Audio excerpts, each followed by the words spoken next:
Pag ganyan, didiin na yan doon sa butas, mahirap na yung minor. Kasi hindi siya bumabalik. Dapat bababa ito.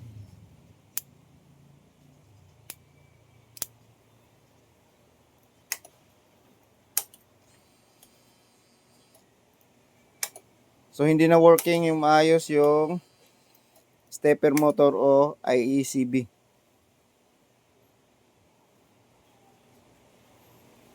Tapos yun, no, tanggal siya. Tapos umiinit yung stepper motor.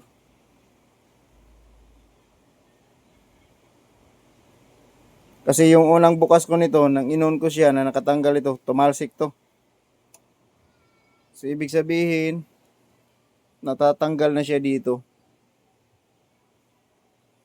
So ito guys, nagalaw na to ng iba.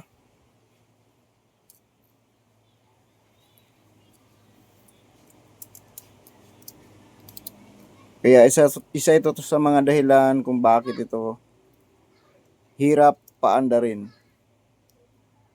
at walang idle.